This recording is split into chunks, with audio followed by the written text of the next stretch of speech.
Taas tehdään tämmöistä pyöräilyvideon pätkää, eli nyt mä olen täällä matkalla Kukastunturille. Eli Kukastunturille, jos haluaa mennä, niin kannattaa aloittaa tuosta navettakallerialta ja siitä jatkaa sitten kylttien mukaan Kukastunturia kohti. Aluksi tää on siis hiihtolatuhan tämän on, niin talvisaikaan on pääosin aika hyvässä kondiksessa. Sitten kun käännetään tänne tuolla risteyksestä vähän alempaan tänne Kukastunturia suuntaan, niin sitten alkaa tätä juurakkoa olemaan, eikä katsokaa, että on sopivasti ilmaa renkaissa, ettei kolahtele vanteille ja saa silleen niin kuin rauhakseen ajella, ettei hajota mitään, mutta ihan ajokelpoinen tää on, vaikka tämmöisellä vähän kapean renkaisemmalla onkin, eli en ole fatbikella liikkeellä. Katsotaan minkä näköistä kuvaa tulee. Liikkuessa ihan jees tässä on, mutta näin kun pysähtyy, niin näyttää tällä mettässä tätä hyttystä olevan.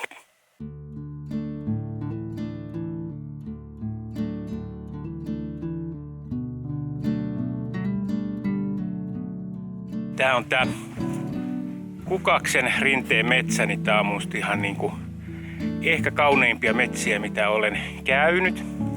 Täällä tosin on käynyt aika monta kertaa sattuneesta syystä. Mutta täällä on siis tämmöistä harvaa, useampi 100 vuotta vanhaa mäntymetsää pystyssä. Kaikki täällä mitä on niinku kaatunut tai pötköllään puita, niin ne on sitten jonkun tykyn tai jonkun muun kaatamia.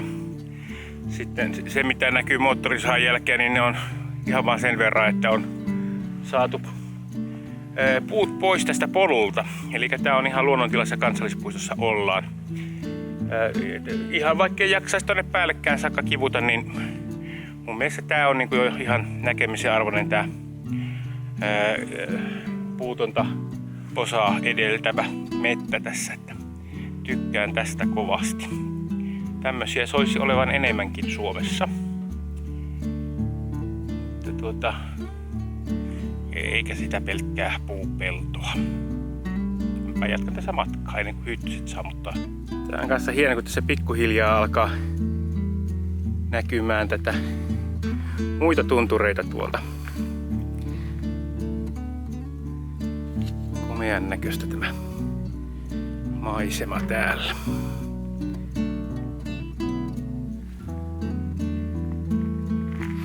Toi loppupätkä sit semmonen hippasta jyrkempi. Että tämähän nyt tää nykyinen reitti onneksi kiertää pikkasen tuolta vasemmalta. Tuossa katsotaan, jos toi näkyy tuossa toi entinen polku, niin siitä ei paljon fillarilla oltaisi ylös ajettu, mutta lähdetään tuolta pientä mutkaa tekemään, niin päästään perille tuonne ylös. Nyt piti vielä pysähtyä, kun täälläkin näköjään tää uudempi pätkä, niin tätä on ihan vastikään näyttäisi, että olisi kunnostettu. Eli kauhean kiva tämmönen, mitä lietuhka, kivituhkaa, kohan tämä nyt on tämä polku, mutta oikein hyvä poljettava tämä.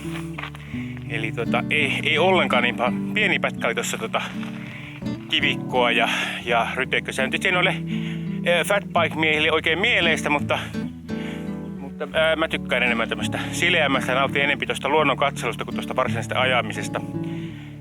Mutta sen takia olenkin tuolla sähköisellä liikkeellä, koska pyöräily itsessään ei ole kivaa. Mutta tällä se niinku helpottaa selkeästikin tänne maastoon pääsyä nykyisellään, kun täällä kansallispuistossa saa ajella fillarilla. Sellainen muuten vielä tuli mieleen tossa, että kun tältä tunturista ajelette alas, niin huomioikaahan kunnolla muut. Eli nyt ei tullut kukaan vauhdilla vastaan, mutta joskus on tullut. Eli tuollahan on sen lisäksi, että siellä on muita pyöräilijöitä, niin siellä on ihmisiä kävelemässä ja ihmisiä kävelyttämässä koiria. Eli jos täältä tullaan 4-50 mäkeä alas, niin siinä voi käydä huonosti. Eli malttia myöskin siihen alamäkeen, että sitten pitää etsiä eri paikat, missä ajetaan kovaa. Ylläksen rinteitä löytyy sitten niitä, missä ei sitten ole kävelijöitä edessä, että sinne pääsee sitten hissillä ylös ja reittialasta saa sinne myöskin polkeakin ylös, jos haluaa. No niin, nyt ollaan huipulla tai lähestulkoon huipulla. pikkasen korkeampaa nyppylää vielä jäljellä, mutta huipullahan paistaa aina aurinko. Joskus myös tuulee. Nyt vähän. Lähti se tuli ihan törkeästi. Mä ajattelin, että ei tänne kannattaisi lähteä, mutta näytti se keli taas muuttuvan. Ne, jotka täällä on hiihtänyt, niin teille varmaan tutun näköinen puu. Eli just tässä näin, mistä tää lasku alkaa tonne Karjalan suuntaan. Niin tässä varmasti on moni istahtanut. Siinä on noita penkkejäkin tähän jokunen kyhätty, tommosia vähän noin niinku luontoon sopivampia. Ja nyt ajattelin mennä jatkaa tästä tuosta tunturin yli ja sitten mennään mäkeä alas ja katsoa. Kotamaja taitaa olla, kello on nyt sen verran, että varmaan mennyt just kiinni, mutta käydään nyt katsomassa missä se on, niin jos ei ole joku käynyt, niin sit voi käydä. Näytetään vielä tuosta tonne päin kohta, että tuolla on Äkäslompolo näkyy tuolla ja Kuertunturi, jonka juurelta kotoa tänne lähti. Otetaan sitten pikkasen tunturitietoutta. Eli tuolla näkyy Kuertunturi ja sen sitten siinä alapuolella oleva lätäkkö on Äkäslompolo, sen takana, siellä on ympärillä Äkäslompolon kylä ja sen takana näkyy Kaulavaara. Sitten siellä on seuraava tunturi on Ylläs. Ja Ylläksen jälkeen periaatteessa tulisi Kellostapuli, mutta nyt sitä ei kyllä taida näkyä edes pientä huipun häivähdystäkään, koska siinä on Kesänkin tunturi siinä edessä. Eli siellä on vielä niin kuin, yksi laakso ylimääräinen tossa. Sen jälkeen tuossa on Kurun jälkeen tai laakson jälkeen tulee sitten Lainiotunturi. Lainiotunturillahan sinnehän ei mene mitään reittiä minun käsittääkseni. Ei siellä kyllä paljon mitään nähtävääkään oo. Itse asiassa kerran vaan on sen ylittänyt. Ja sitten Lainiotunturin takaa tuolla kaukana, niin siellä näkyy Aakenus. Ja sitten siinä niin kuin Aakenuksen tällä puolella siinä niin kuin jää justiinsa tämän Kukastunturin taakse, niin siellä on Pyhätunturi. Pyhätunturilla on useampikin huippu, sen tosi kaunista maastoa, mutta vähän haasteellisempi saavuttaa kuin tämä Kukas. Mutta jos haluaa silleen yksikseen olla, niin siellä todennäköisesti saa olla. Mutta hienon näköistä paikkaa. Mutta Aakenukselle menee kyllä helppoja reittejä, että sitä ehdottomasti suosittelen kyllä kanssa kohteeksi. Ainakin noin niin kuin jalkapatikassa. Mä en tiedä minkälainen se on kesäaikaa. Voi olla vähän haasteellinen fillarilla.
Nyt ollaan täällä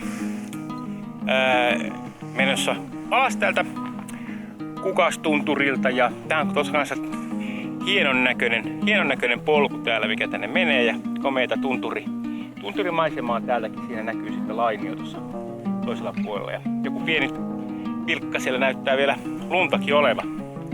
Mutta tässä tosissaan mäki alas Kotamajalle ja sitten lähden kohti kotia. En mä menekään Kotamaalle tähän aikaan vuodesta, sehän myöhemmin aukeaa, muutenkin on tietysti sen verran paljon kello.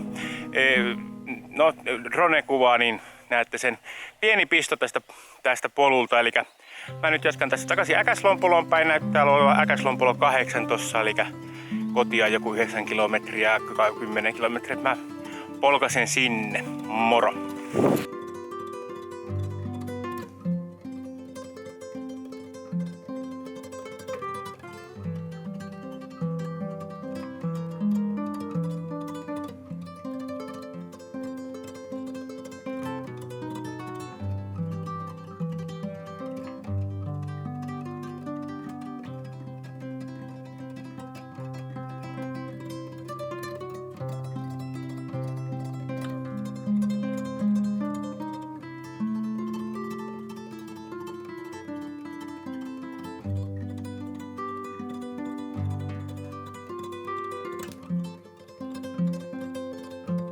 Rakas vaimoni sanoi minulle, että tämä on niin kivikkoinen polku, että tänne kannattaa pyörällä lähteä.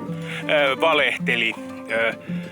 Toki joo, varmaan tuossa, milloin hän on viimeksi kävellyt, ei varmaan kauhean kauan sitten. On täällä siis kävellen niin kuin tosissaan riittää kyllä kiveä, mutta kauhean paljon on ajettu fillarilla. Eli tää menee semmonen aika mukavan oloinen tommonen polku tuolla kivien välissä. Kun vähän pyörit, tankoa kääntää, niin ei tarvitse kiviin törmäillä.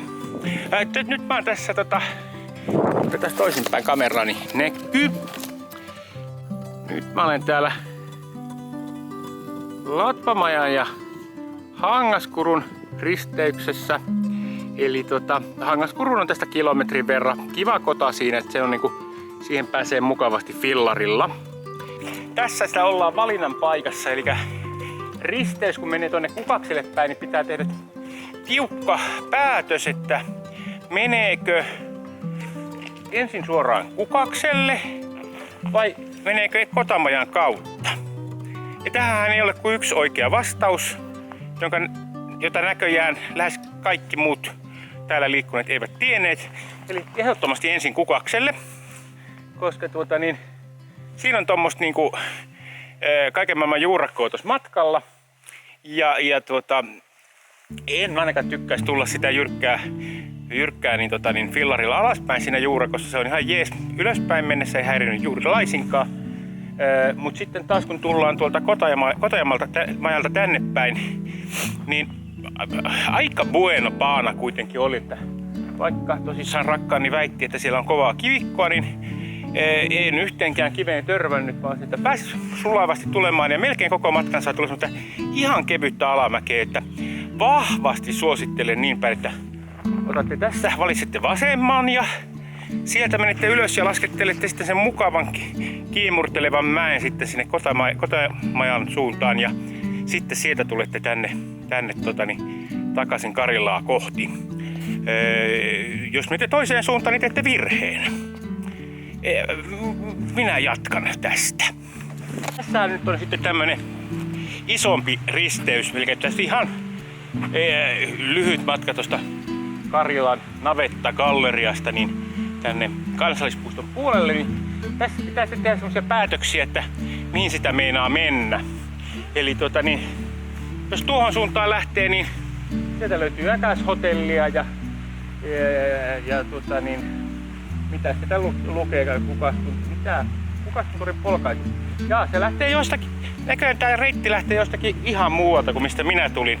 Eli sieltä tulee varmaan Äkäshotellin suunnasta kanssa kyltit sitten tänne. Mutta joka tapauksessa tuolla suunnassa on sitten Kukastunturi ja näähän niin kun näkyy sitten täällä nää tämmösinä, mennään kattoo merkkilöitä. Eli täällä on monen väristä merkkiä, on tuommoista vaellusmerkkiä, tuommoista vihreätä ja sitten on valkoista merkkiä, joka on sitten niinku polkupyöräilyä. Mennäänpäs nyt näin päin, niin näkyy noin. Eli siellä on kesän vaellusmerkki, sitten siellä on kesän pyöräilymerkki ja sitten siinä on talven vaellusmerkki, eli siinä on siis talvipyöräilymerkki. Ja riippuu minkä aikaa vuodesta tuutte, niin kannattaa vähän katsella. Siellä aina joskus saattaa olemaan silleen, että toi talvipyöräilyreitti niin ei välttämättä ole ihan aivan kuiva näin kesällä. Eli kesäpyöräilymerkkikylttejä kun kattelette, niin silloin menee oikein. Ja sitten poikkeuksia toki löytyy.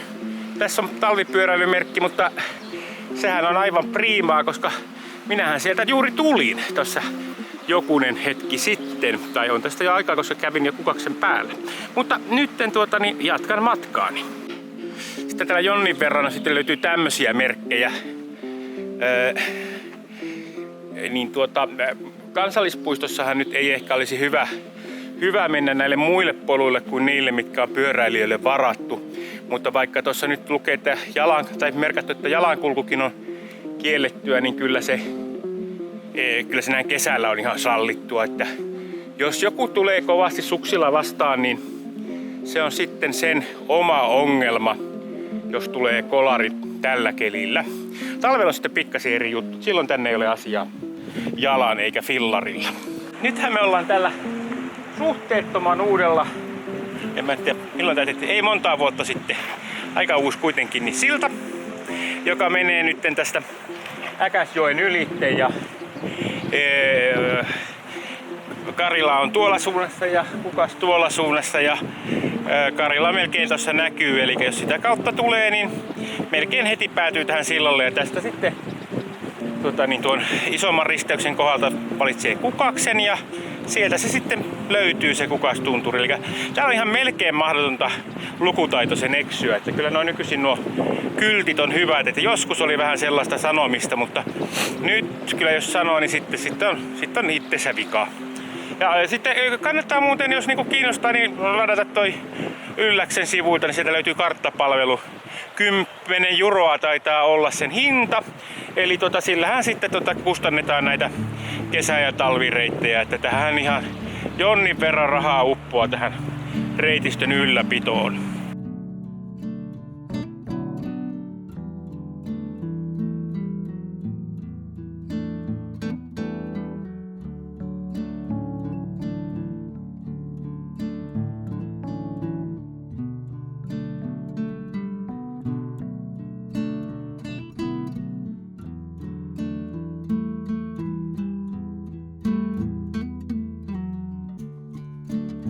Tää on sitten toi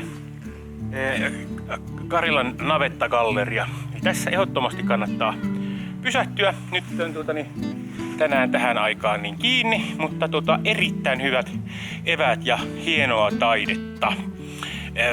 Eli tämä on hyvä aloitus- ja lopetuspaikka, tai sitten jos fillarilla tulee, niin tulkaa sieltä suoraan kyliltä ja mökiltä ja ajakaa vain tätä kautta, mutta tietysti toistakin kautta voi keksiä reittiä sitten jompaan kumpaan suuntaan, mutta minulle tämä nyt passasi, kun sopivalla puolella kylää asustan tulla tätä kautta. Mutta tämmönen reissu tällä kertaa ja ei muuta kuin pyöräilemisiin. Sähköpyörän myötä tämä pyöräily on muuttunut inhimilliseksi touhuksi. Ei tämä pyöräilysustossa edelleenkään se, niin se kliimaksi ole, mutta nämä maisemat kyllä. Eli nopeammin pääsee kuin kävelle. Morjesta.